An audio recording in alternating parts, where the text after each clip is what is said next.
আজকে হাওড়া শিয়ালদা এবং হাজরা মোড় থেকে মিছিল আছে। সেই মিছিল এসে পড়ে এখানে মিশবে শহীদ মিনার ময়দানে এবং সেখানে সভা হবে।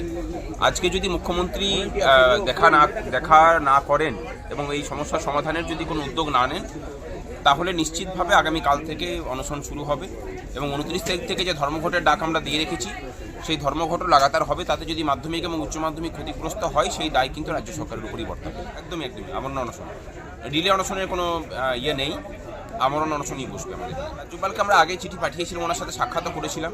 উনি কথা দিয়েছিলেন যে এই বিষয়ে সদর্থক পদক্ষেপ গ্রহণ করবেন।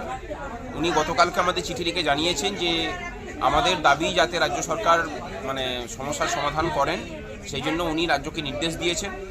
এখন দেখার যে রাজ্য সরকার রাজ্যের সাংবিধানিক প্রধানের যে চিঠি, যে মতামত, যে পরামর্শ, তাকে মান্যতা দিয়ে কোনো পদক্ষেপ গ্রহণ করে কিনা।